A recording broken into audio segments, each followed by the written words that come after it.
দুষ্টু কোকিল বর্তমানে বাংলাদেশ ভারত দুই দেশের মানুষের কাছেই অতি প্রিয় ও নেট জগতে ভাইরাল একটি গান। দুষ্টু কোকিল এই গানটি আমিও প্রথম যেদিন শুনেছিলাম আমারও খুব ভালো লেগেছিল। বিশেষ করে এই গানের নদীর বুকে চর, তুই কি আমার পর, আকাশ ভরা চাঁদের আলোয় বাঁধবো সুখের ঘর, এই অংশটুকু আমার সবচেয়ে বেশি ভালো লেগেছিল। আমি বেশ কয়েকবার কেটে কেটে শুধু এই অংশটুকুই দেখেছিলাম। এই গানে সাকিবের চেয়ে ওই ছেলেটির পারফরমেন্স আমার সবচেয়ে বেশি ভালো লেগেছিল। অনেকের মতো আমারও মনে হয়েছিল এই গানে সাকিবের থেকে ওই ছেলেটি ভালো মানিয়েছে। সাকিব কি করলো এই গানে? সাকিব তো শুধু স্টাইলে মেরে গেল। আজ কয়েকদিন যাবৎ দেখছি এই গানের ওই অংশটুকু নিয়ে আমার যা মনে হয়েছিল অনেকেরই তাই মনে হয়েছে। তাই আজকেও আমি গানটি বেশ কয়েকবার শুনেছি। অনেকের অনেক কমেন্টসও পড়েছি। দেখেছি বেশিরভাগ মানুষই এই একই কথা বলছে।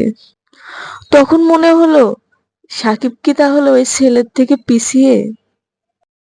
আবার পরক্ষণেই ভাবলাম, তাই গানটি আমি আবার দেখতে লাগলাম। দেখতে দেখতে গানটির প্রতি একটি ধারণা চলে আসলো। তখন বুঝলাম এই গানটিতে তো ওই ছেলের এন্ট্রি হয়েছে একটা নষ্ট ছেলে বা বোকাটে টাইপের ছেলের ভাব নিয়ে। তাই গানের ওই পারফরমেন্সটুকু নষ্ট ছেলের ভাবের সাথে বেশ ফুটিয়ে তুলেছে ছেলেটি। আর অন্যদিকে সাকিবের এন্ট্রি হয়েছে গুন্ডা বেশে। গুন্ডা বেশে থাকলেও তার একটা ওয়েট আছে, এমন একটা ভাব নিয়ে। ওই যে বাংলায় একটা কথা আছে না, জাতে মাতাল তালে ঠিক, ঠিক এমনি গুন্ডা হলেও ভদ্র, মানে একটা ওয়েট নিয়ে এখানে তার এন্ট্রি হয়েছে। তাই সাকিব এখানে গুন্ডা হলেও চরিত্রহীন বা নষ্ট নয়, তার একটা ওয়েট রয়েছে। সে সেই ভাব নিয়েই এখানে অভিনয়টা করে গেছে। সাকিব এখানে সাকিবের জায়গা থেকে অভিনয় করেছে, ওই ছেলেটি ওখানে ওর জায়গা থেকে অভিনয় করেছে।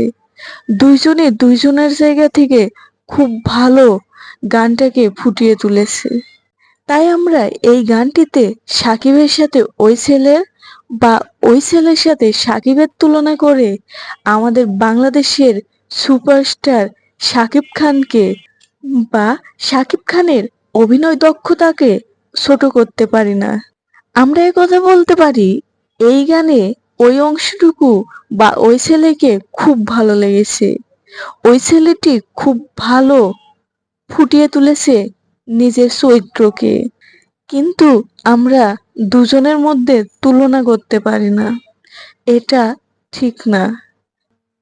হ্যাঁ, আমরা একথা বলতেই পারি যে এই গানে ওই ছেলেটির ওই অংশটুকু খুব ভালো লেগেছে বা এই গানের ভালো লাগার কারণই ওই অংশটুকু, এমনটা বলা যেতেই পারে। কিন্তু সাকিবের সাথে তুলনা করে সাকিবকে ছোট করা এটা ঠিক না।